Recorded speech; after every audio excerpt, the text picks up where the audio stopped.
সাক্ষাৎ দিচ্ছে সে যে হয়তো আমি বুলেটের আঘাতে মারা যাবো, মনে হয় যেভাবে মারা যাবে পুরা কথাগুলো আর জবান থেকেই বের হয়ে গেছে। কিন্তু একটা কষ্টের কথা সে বলে গেছে, আমি হয়তোবা মরে যাব, কিন্তু আমি চাই হকের উপরে থেকে অটল থেকে মরে যাব। ওর বাবাও কিন্তু একজন আলেম ছিল, আলেমের সন্তান। বুঝতে হবে তার ভিতরে কিছু হইল ইমানি স্পিরিট আছে, তার কথার মধ্যে আল্লাহ, রসুল, ইসলাম, কোরআন, হাদিস, কিছু ধর্মীয় কথা সে বলতো। এইটাকেই বিদেশিরা ভিনদেশিরা সহ্য করতে পারে না। এটাই তার মৃত্যুর জন্য বড় কাল হয়ে দাঁড়িয়েছিল যে সে ইসলাম নিয়ে কথা বলে, সত্যের পথে অটল অবিচল থাকে। এই যে হাদি নামে একজন বিপ্লবী ছেলে যে শহীদ হয়ে গেল, মরতে হবে, আমি এটা নিয়ে আফসোস করি না, মরণ হবেই একদিন। হয়তো এখন মরছে, 20 বছর 50 বছর পরে হলেও তো কি সে মরত। মরণটা এটা একটা স্বাভাবিক বিষয়, বেঁচে থাকাটা অস্বাভাবিক। একটা মানুষের বেঁচে থাকাটা কি বলেন অস্বাভাবিক, মরে যাওয়াটা স্বাভাবিক। কারণ আপনার জন্মের পর আপনার আজান হয়ে গেছে, একামত হয়ে গেছে, এখন শুধু জানাজার নামাজটা বাকি আছে। আপনার আমার জীবনের কিন্তু আজান একামত সবারই হয়ে গেছে, এখন শুধু ইমাম সাহেব দাঁড়াবে, বলবে আল্লাহু আকবার, জানাজার নামাজের তাকবীরটা দিয়া বাস খাটিয়া নিয়ে কবরে শোয়া দিয়া রাখবে, এতটুকু শুধু বাকি আছে। মরতে হবে। নবী রাসূলুল্লাহ বাঁচতে পারে নাই। সারা পৃথিবীব্যাপী যারা শাসন করেছে, বাদশাহ জুলকারনাইন, সেও কি করতে পারে নাই? বাঁচতে পারে নাই। আল্লাহ কাউকে দুনিয়াতে থাকতে দিবে না। বাদশাহ জুলকারনাইনও সেও চাইছিল বাঁচার জন্য, আবে হায়াত খুঁজছিল যে আরো কিছুদিন হায়াত নিয়ে থাকতে পারি, কিন্তু আল্লাহ তাআলা সেই সুযোগটাও তাকে দেয় নাই। শেষ বেলায় বাদশাহ জুলকারনাইনকে আল্লাহ তাআলা তার দিলের মধ্যে এমন একটা বিষয় ঢেলে দিয়েছিল, সে তার পরিবার পরিজন সন্তানদেরকে ডাকছে, ডাইকা বলছে, আমি যদি মারা যাই, আমার হাত দুইটা তোমরা কাফনের বাহিরে এইভাবে বের করে রাখবা, কাফনের ভিতরে আমার হাতটা দিবা না, আর আমার লাশটাকে পুরা শহরের মধ্যে, দেশের মধ্যে প্রদক্ষিণ করবা, ঘুরায় ঘুরায় দেখাইবা। ছেলেরা বলল, বাবা আপনি একজন নামি দামি বাদশাহ, আপনার মৃত্যুর সংবাদ শুনলে সারা পৃথিবীর মানুষ শোকাহত হবে, আপনাকে দেখতে আসবে, আপনার এই হালাত দেখলে আমরা তখন কি জবাব দিব?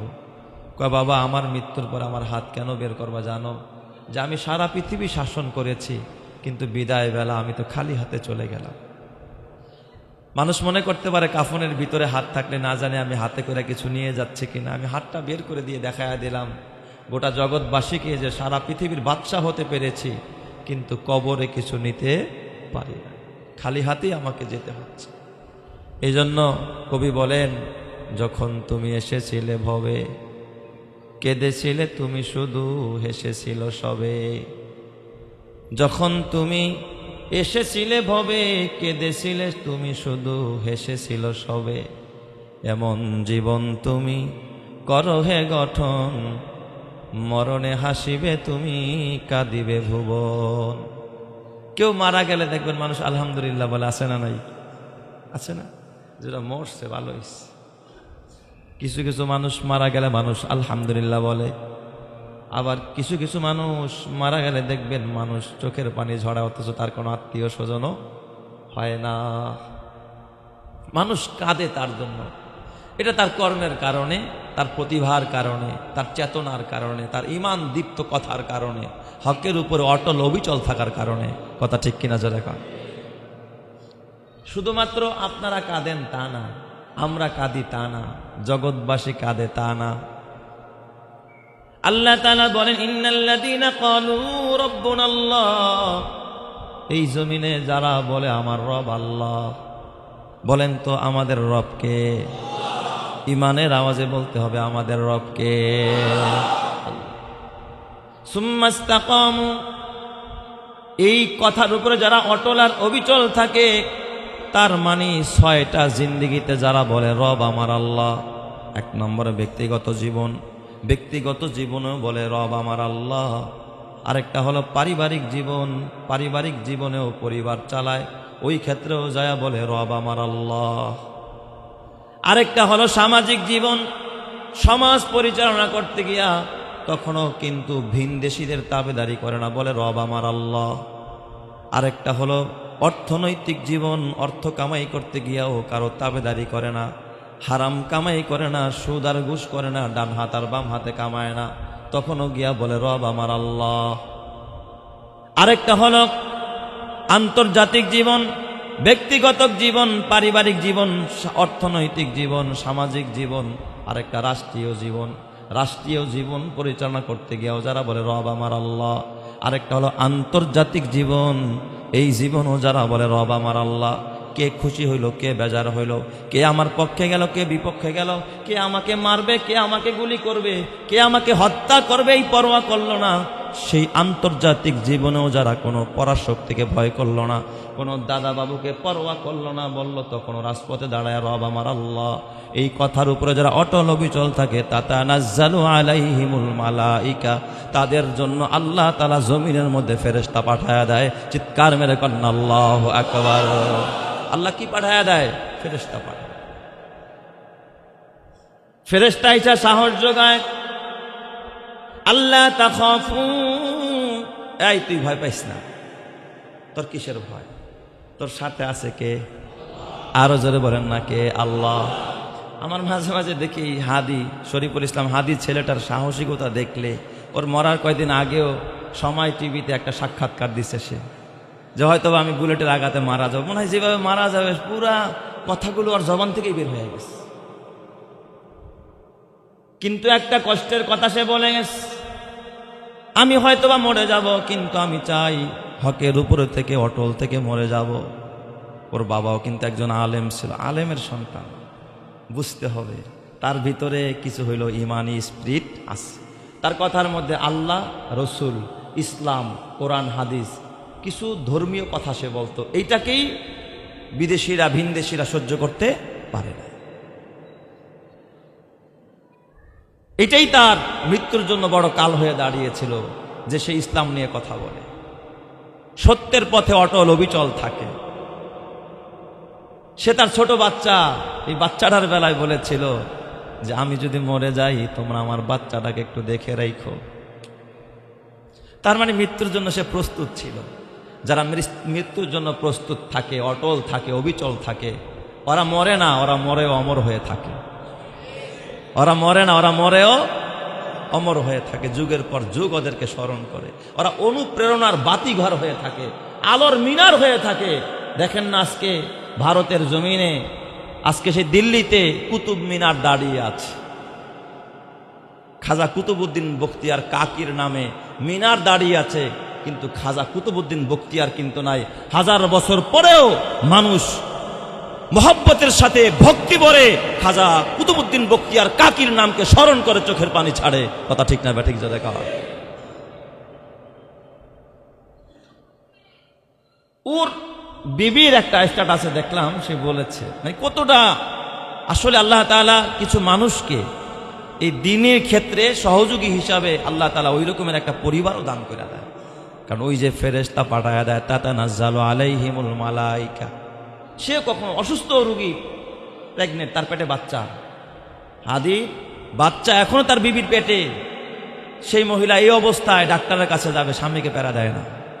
সে ঠিক আছে, কাজ করতেছে, করুক, দেশের জন্য কাজ করে, মানবতার জন্য কাজ করে, ইসলামের জন্য কাজ করে, করুক, বাধা দেয় না। আর আমাদের এই যুগে দেখবেন কিছু বিবির আছে, তুমি কোথায় পড়ে থাকো খবর নাও না, কখনো একটা কটু কথাও সে কখনো বলে না। তার মা আর তার বাবা যদিও ভিতরটা রক্তে রঞ্জিত হয়ে গেছে, বাবার দিলে কত কষ্ট। তার মায়ের আর্তনাদ আমি দেখেছি, তার মা হাউমাউ করে কেঁদেছে, আমার ছেলে দেশের জন্য জীবন দিয়েছে, আমার ছেলে ন্যায়ের পক্ষে, অন্যায়ের বিরুদ্ধে জীবন দিয়েছে। এই রকমের যুগে যুগে যারা ইসলামের উপর অটল থাকবে, ইমানের উপর অটল থাকবে, হকের উপরে যারা অটল থাকবে, এরা যদিও মরে যায়, আল্লাহ তাআলা বলে ওয়ালা তাকুলু লিমান ইয়ুকতালু ফি সাবিলিল্লাহি আমওয়াত। হাসরের ময়দানে আল্লাহ তাআলা শহীদদেরকে যখন কবরে রাখা হয়, কবরস্থ করা হবে, শহীদরা কিন্তু মরে না। সুবহানাল্লাহ, জোরে কোন সবাই। শহীদরা কিন্তু কি করে না? মরে না। আমরা তো ধন দৌলত দ্বারা অমর হতে চাই, যে বাড়ি করবো, মানুষ স্মরণ করবো। হ্যাঁ, 5 তলা বাড়ির মালিক ছিল, বিশাল অর্থবিত্তের মালিক ছিল, বিশাল টাকার মালিক ছিল, বিশাল ক্ষমতার মালিক ছিল, ক্ষমতা দিয়ে আমরা বেঁচে থাকতে চাই না। কেউ ক্ষমতা দিয়ে বেঁচে থাকতে পারে না। যারা বাঁচে ঘৃণা ভরে বাঁচে। ফেরাউন বাঁচছে ক্ষমতার ভরে, বলেন তো ঘৃণা ভরে বাঁচছে। ফেরাউনের নাম বর্তমানে একজন অমুসলিমের ভিতরেও একজন মালাউনও কোনোদিন তার সন্তানের নাম ফেরাউন রাখে না। কি বলেন, রাখে? কারুনও বাইচা আছে, কিন্তু ঘৃণা ভরে বাইচা আছে। কেউ কোনদিন শুনছেন যে তার সন্তানের নাম কারুন রাখছে? হামান রাখে, সাদ্দাত রাখে, আবু জেহেল রাখে, আবু লাহাব রাখে, অথচ নবী মুহাম্মদের নামের অভাব নাই। আমরা এখানে যারা আছি সবাই মোহাম্মদ। কথা ঠিক না ব্যাঠিক? যারা কার মোহাম্মদ আব্দুল্লাহ, মোহাম্মদ আব্দুর রব, মোহাম্মদ আব্দুল সোবান, মোহাম্মদ আব্দুল কুদ্দুস, আমরা সবাই মোহাম্মদ। এমন কোন মানুষ নাই যার নামের শুরুতে মোহাম্মদ নাই। চিৎকার মেরে কন্যা আল্লাহু আকবার। কি বরকত আল্লাহ তাআলা দিয়া দিয়েছে। আমরা তো ভাবি মাল আমারে অমর করবে, না না। আল্লাহ তাআলার কোরআন বলে ইয়াহসাবু আন্না মালাহু আখলাদা, তারা ধারণা করেছে তার মাল তাকে অমর করে রাখবে, তার ক্ষমতা তাকে অমর করে রাখবে। আল্লাহ কি কয় জানেননি? কাল্লা কাল্লা, কশিন কালেও নয়। কাল্লা লায়ুমবাদান্না ফিল হুতামা, ওর মাল সহ ওরে সহ পুরা হুতামার মধ্যে, জাহান্নামের আগুনের মধ্যে ফালানো হবে। আল্লাহ কয় ওয়ামা আদরা কামাল হুতামা, জাননি হুতামা কি জিনিস? নারুল্লাহিল মুকাদা, আল্লাহর পক্ষ থেকে একটা প্রজ্বলিত আগুন। ওর মাল আর ওকে সহ পুরা ওই জাহান্নামের আগুনে জ্বালায়া দেওয়া হবে। কথা ঠিক কিনা? তো এরা মরে অমর হয়ে থাকে। দেখেন না, একজন মানুষ মারা গেছে, একজন ছাত্র মানুষ, অতটা জনপ্রিয় নেই, অল্প কয়েকদিনের পরিচিতি তার, কিন্তু গোটা দেশ আজ স্তব্ধ। ঠিক কিনা বলেন? জাতীয় শোক ঘোষণা করা হয়েছে। সিঙ্গাপুরেও দেখলাম তার জানাজার জন্য হাজারো মানুষের, প্রবাসীদের ঢল নামছে। আগামীকাল শনিবার তার জানাজার ডেট হয়েছে। আলহামদুলিল্লাহ, আশা করি সেখানেও জনতার কি নামবে, ঢল নামবে। ঠিক কিনা বলেন? অথচ গরিব ঘরের সন্তান, তার বাড়িতে একটা টিনের ঘর, এখনো গ্রামের বাড়িতে, গরিব ঘরের একজন সন্তান। এটার কারণ ছিল একটাই, সেও পারত পায়ের উপরে পা তুইলা খাইতে, কারো সাথে যদি আতাত করে চলতো, পকেটটা ভারী করতে পারত, পরিবার আরামে চলতে পারত, পাজারো আর প্যারাডো গাড়ি নিয়ে চলতে পারত, প্রোটোকল নিয়ে চলতে পারত। এই সিস্টেমও কিন্তু তার হাতে ছিল, তাই ব্যবহার করে নাই, রিস্কায় চলে নির্বাচনী প্রচারণা করতেছিল। কিসে চলে? রিস্কায়। রিস্কার ভিতর তো আততায়ীরা তার কি করলো? গত জুমার দিন গুলি করলো। রিস্কার ভিতরে চলতেছিল। তার মানে কতটা সাদা সিধা জিন্দেগি তার, কিন্তু ভরসা একটাই ছিল। বলেন তো তিনি কে? আল্লাহ। এই কথাটা আল্লাহ তাআলা বলে, ইন্নাল্লাযীনা ক্বালু রাব্বুনাল্লাহ সুম্মা ইসতাকামু তাতানাজ্জালু আলাইহিমুল মালায়েকা আল্লা তাখাফু ওয়া লা তাহজানু ওয়া আবশিরু বিল জান্নাতিল্লাতী কুনতুম তুআদুন। এই ফেরেশতারা এসে বলবে, আল্লাহ তাখাফু, তুমি ভয় পাও না, ওয়ালা তাহজানু, চিন্তা করো না, ওয়া আবশিরু বিল জান্নাহ, তুমি জান্নাতের সুসংবাদ গ্রহণ করো। সুবহানাল্লাহ, জোরে কান সবাই। তার মানে যারা শহীদ হয়ে যায়, যারা হকের উপরে থাইকা এরপরে যারা মারা যায়, শহীদ হয়ে যায়, এরা কি? কে বলেছেন? কে বলেছেন? আল্লাহ। তো এই জান্নাতে এদেরকে দেওয়ার পরে আল্লাহ তাআলা শহীদদেরকে ডাকবেন, এই শহীদরা, তোমরা আমার কাছে কি চাও? বলো, কি চাও তোমরা আমার কাছে? বুখারীতে হাদিস, আল্লাহ শহীদদেরকে জিজ্ঞাসা করবেন, কি চাও? বলো তোমাদের কি লাগবে, আমি আল্লাহ তোমাদের কি দিব। শহীদরা তখন জান্নাতের নিয়ামত দেখা, কারণ শহীদের রুহটা আল্লাহ পাখির খাঁচার মধ্যে ঢুকায়া উড়ায়া উড়ায়া ঘোরায়া ঘোরায়া যেখানে খুশি সেখানে যাবে, যা খুশি তা খাবে, যেভাবে খুশি সেভাবে চলবে। ওই জায়গার ভিতরে কোনো রকমের বাধা বিঘ্নতা থাকবে না। এত সুন্দর জান্নাতের ব্যবস্থা করবেন যিনি, তিনি কে? এই মানুষটির আল্লাহ আবারও জিজ্ঞাসা করবে, এই তোমাদের কি লাগবে বলো তো। বলেন, এত নিয়ামতে থাইকা আর কি কিছু চাইতে মনে চায়? বলবে, বলো তুমি কি চাও? শহীদরা বলবে, আয় আল্লাহ, এত নিয়ামত দিলা, ডাইনে নিয়ামত, বামে নিয়ামত, সামনে নিয়ামত, পেছনেও আমার নিয়ামতে ভরা। আল্লাহ গো, এত নিয়ামত দিয়ে আমি কি করব, আর কি চাবো? তবে আল্লাহ, যদি সুযোগ থাকতো একটা জিনিস তোমার কাছে চাইতাম। কয় কি চাইতি বল?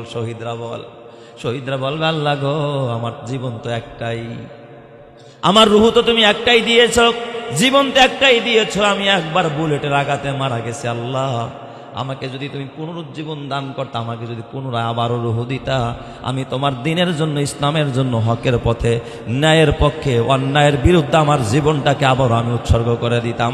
চিৎকার মেরে কন্যা আল্লাহু আকবার। যদি আমার আবারও জীবন দিতা, আমি আবারও তোমার দিনের জন্য কি দিতাম? জীবন দিয়া দিতাম। আল্লাহ তাআলা জানায় দিলেন,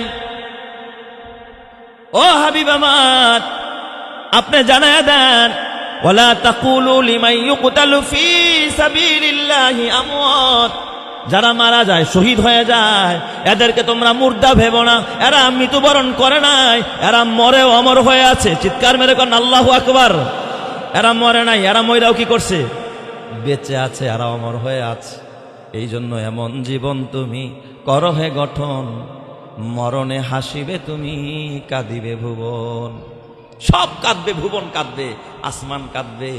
আল্লাহওয়ালারা যখন মারা যায়, আসমান কাঁদে, জমিন কাঁদে। হযরতে সাদ ইবনে আবি ওয়াক্কাস রাদিয়াল্লাহু তাআলা আনহু যেদিন মারা গেলেন, ইহতাজ্জা আরশুর রহমান, বুখারীতে হাদিস, আরশ কাঁপা উঠছে। হযরতে সাদ বিন আবি ওয়াক্কাস যেদিন মারা গেলেন, সেদিন কি কাঁপা উঠছে? খোদার আরশটা কাঁপা উঠছে, খোদার আরশটা কাঁপা উঠছে। হযরতে সাদের মৃত্যুতে কি অবস্থায় মৃত্যুবরণ করেছেন? আহত সাদ রাদিয়াল্লাহু তাআলা আনহুর মাথাটা নবীর উরুর উপরে, মুমূর্ষু, এখনো রুহুটা বের হয় নাই। রুহুটা কেউ বলে বের হয়ে গেছে, কেউ বলে বের হয় নাই। নবীজি উরুর উপরে মাথা, মা যেমন বাচ্চার কপালের মধ্যে হাত বুলায়, নবীজি সাদের মাথার মধ্যে হাত বুলাইছে। জিবরাইল আমিন আয়েশা গেছে। জিবরাইল আয়েশা ডাক দিয়া বলে, ইয়া রাসূলুল্লাহ, কে মারা গেছে? কে মারা গেছে? কয় কেন? কয় এই মুহূর্তে যিনি মারা গেছে, তার মৃত্যুতে খোদার আরশটা কাঁপা উঠছে। আল্লাহু আকবার, জোরে কান সবাই। যে মাহাজুরি বরামুদ জানে আলম, যে মাহাজুরি বরামুদ জানে আলম, তারাহম ইয়া নবী আল্লাহ, তারাহম না আখেরে, রহমাতাল লিল আলামিন, আখেরে রহমাতাল লিল আলামিন। যে মাহরুমা চেরা গাফিল নশিনী, যে মাহরুমা চেরা গাফিল নশিনী, বেরু আওয়ার সিরাজ বুরদে ইয়ামানি, কে রুয়ে তুস্তে সুবহে জিন্দেগানি, কে রুয়ে তুস্তে সুবহে জিন্দেগানি। কয় কেন কেন? জিবরাইল জিজ্ঞাসা করতে, কে মারা গেছে? জিবরাইল ডাক দিয়া কয়, ইয়া রাসূলুল্লাহ, অন্যান্য রূহ আনার সময় রহমতের ফেরেশতারা জান্নাতি রেশমি কাপড় নিয়ে আইসা তারপরে ইমানদারের রূহ নেয়, কিন্তু আপনার যেই সাদ ইবনে আবি ওয়াক্কাস মারা গেছে, আপনার সাদের রূহ নেওয়ার জন্য আকাশের যতটা রহমতের ফেরেশতা ছিল একসাথে সবাই জান্নাতের ভিতরে গিয়ে রেশমি কাপড় নিয়ে হযরতে সাদের রূহটাকে গ্রহণ করার জন্য দলে দলে তারা রিসিভ করার জন্য তারা আগাইতেছিল। ওটা আর আসমান জমিনকে তারা কাঁপায়া ফেলছে। চিৎকার মেরে কন্যা আল্লাহু আকবার। পুরো আসমান জমিন কাঁপাইছে। আল্লাহ তাআলার হাবিব বলেন, আল্লাহ তাআলা বলেন, তবে নবী আমার, এই সমস্ত ইমানদারের জন্য, এই সমস্ত মুমিনের জন্য আসমান কাঁদে, জমিন কাঁদে। কোন বেঈমানের জন্য আসমান কাঁদে না, কোন মালাউনের জন্য আসমান কাঁদে না, কোন গাদ্দারের জন্য, কোন মুনাফিকের জন্য আসমান কাঁদে না। ফামা বাকাত আলাইহিমুস সামাউ ওয়াল আরদ, কয় তাদের উপর আসমানও কাঁদে না, জমিনও কাঁদে না, মানুষও কাঁদে না, বরং মানুষ খুশি হয়, মিষ্টি বিতরণ করে। আর কিছু মানুষ মারা গেলে আসমান কাঁদে, জমিন কাঁদে, আল্লাহওয়ালা কাঁদে, সব কাঁদতে থাকে। কথা ঠিক কিনা? আমাদের জীবনকে গড়া ভালো করার দরকার আছে না নাই? জোরে কর, আরো জোরে কন, দরকার আছে না নাই? আল্লাহ তুমি বুঝার তৌফিক দান করো, জোরে কন আমিন। সাদ বিন আবি ওয়াক্কাসের জানাজায় নবীজি এই পায়ের আঙ্গুলের উপর ভর দিয়া দিয়া সামনে যাচ্ছে। আর নবীজি এত জোরে জোরে তাকবীর দিতেছে, মনে হয় যেন কোটি কোটি মানুষের ইমামতি করতেছে, অথচ সাহাবায়ে কেরাম অল্প কয়জন। এত জোরে জোরে তাকবীর দেয়, এই তাকবীরের আওয়াজ কয়েক মাইল দূরে যাচ্ছে, নবীর আওয়াজ। মরুভূমি, তখন তারা এত সুউচ্চ ভবন না যে আওয়াজ যাবে না দূরে দূরে।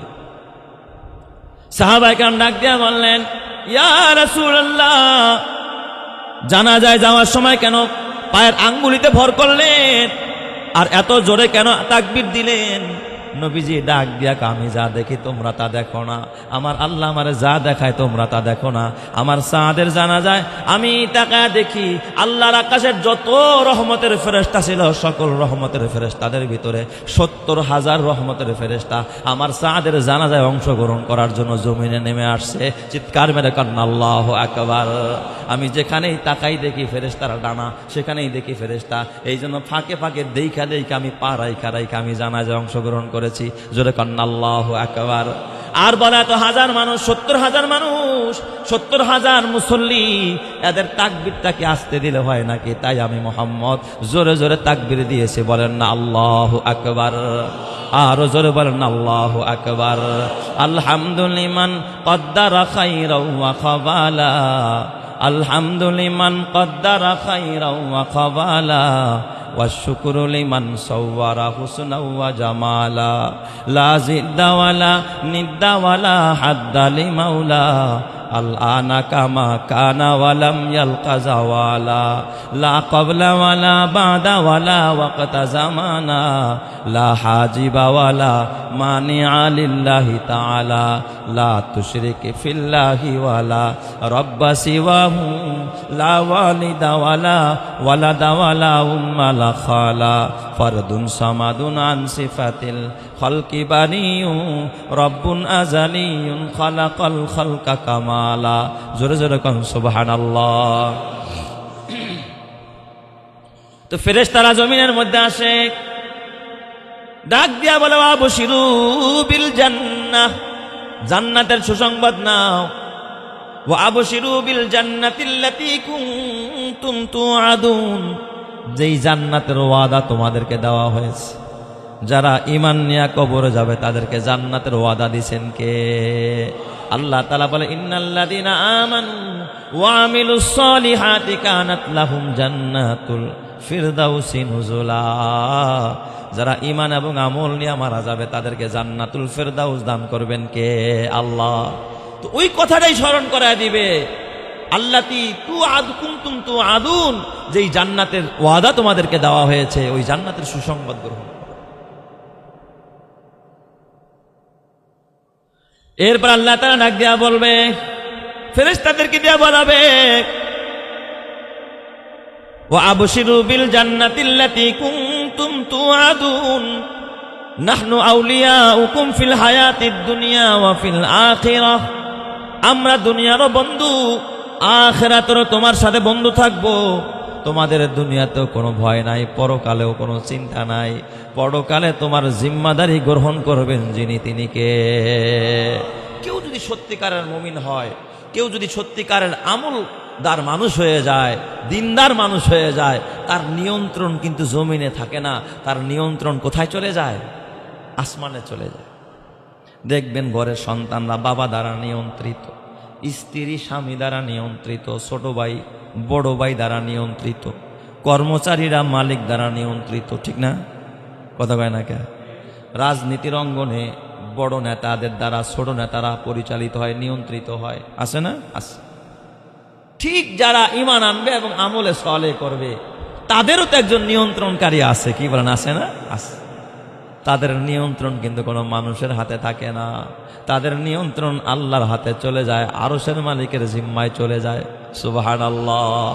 অতএব টেনশন নাই বাকি, বলেন তো? যদি আল্লাহ জিম্মাদারি নেয়, আল্লাহ যদি কারো নিয়ন্ত্রণ নিয়ে নেয়, তাহলে আর কোনো চিন্তা নাই। ও মইরা গেলেও জান্নাতি, বাইচা থাকলেও সুখী, আরে মইরা গেলেও সুখী, কারণ ও তো আল্লাহর কাছেই যাচ্ছে, ও তো জান্নাতের বাড়িতেই যাচ্ছে, লসের কিছু নাই, লাভের জায়গায় আছে। কথা ঠিক না? ঠিক জোরে কারণ এই জন্য মুমিনের তোহফা, তুহফাতুল মুমিন আল মাউত, মুমিনের তোহফা হলো কি? মৃত্যুবরণ করা। মুমিন মরে গেলেই সুখে থাকে। ইব্রাহিম নবীর জান কবজ করতে আসছে আজরাইল, আইসা সালাম দিছে, সালাম দিয়া কয় ইব্রাহিম খলিলকে ডাক দিয়া কয় ইব্রাহিম, আল্লাহ তাআলা আমাকে পাঠাইছে আপনার রুহটা কবজ করার জন্য। ইব্রাহিম খলিলের জান কবজ করে। ইব্রাহিম কার বন্ধু? আরো জোরে কর না, কার বন্ধু? আল্লাহর বন্ধু। ইব্রাহিম পয়গম্বর আশ্চর্য হয়ে গেলেন। মরণ এটা তো সবার কাছে একটু কি কষ্টের, কেউ মরতে চায় না, সবাই বাঁচতে চায়। ইব্রাহিম করে লাগ দিয়া বললেন, এই আজরাইল, তুমি আল্লাহরে গিয়া জিজ্ঞাসা করো, আগে জান কবজ না করে আল্লাহর কাছে যাও, যায়া আল্লাহর একটা প্রশ্ন করবা, জিজ্ঞাসা করবা, আয়াকবিদুল খলিলু খলিলা রূহিহি, আয়াকবিদুল খলিল রূহা খলিলিহি। আরে বন্ধু কি কোনোদিন বন্ধুরে মারে? এটা কেমন বন্ধু আবার? বন্ধু তো বন্ধুরে মারতে পারে না, আমি তো আল্লাহর বন্ধু, তা আল্লাহ কেন আমার মারবো? যায় জিগাইও আয়াকবিদুল খলিল রূহা খলিলিহি, খলিল কি কোনোদিন খলিলের রুহু কবজ করে নাকি? বন্ধু কি কোনোদিন বন্ধুরে মারে নাকি? আমি তো আল্লাহর বন্ধু, বন্ধু কেন আমারে মারতে চায়? বরং বিপদে পড়লো বন্ধু আরো কি করবে? বাঁচাবে। যাও এই প্রশ্নটা আল্লাহরে করো। আজরাইলও দেখছে কথাটা তো হাসাই কইছে, ঠিক কইছে না? চলে গেছে, যাক আল্লাহ তোমার খলিল তো প্রশ্ন ছুটেছে, আয়াকবিদুল খলিল রুহা খলিলিহি, বন্ধু কি কোনোদিন বন্ধু? এই প্রশ্ন দিয়ে ইব্রাহিম করলো। আল্লাহ তাআলা ডাক দিয়া কয়, এ আজরাইল, তুই যা আমার খলিল রে জিগাবি, আয়াকরাহুল খলিলু লিকা খলিলিহি, তুই আমার বন্ধুরে গিয়ে আর একটা প্রশ্ন করবি, ইব্রাহিম রে গিয়া প্রশ্ন করবি, বন্ধু কি কোনোদিন বন্ধুর সাথে সাক্ষাৎ করতে অপছন্দ করে? সুবহানাল্লাহ, জোরে কোন সবাই। বন্ধু কি কোনোদিন বন্ধুর সাথে সাক্ষাৎ করতে অপছন্দ করে? ইব্রাহিম নবী বুঝা ফেলিস, মরণ ছাড়া তো আমার বন্ধুর কাছে যাওয়া যাবে না, আমি তো মরতেছি না, বরং আমার বন্ধুর সাথে আমার সাক্ষাৎ হবে। এই ইমিগ্রেশনটা পার হইলেই তো আমি আমার বন্ধুর সাথে দিদার পেয়ে যাব।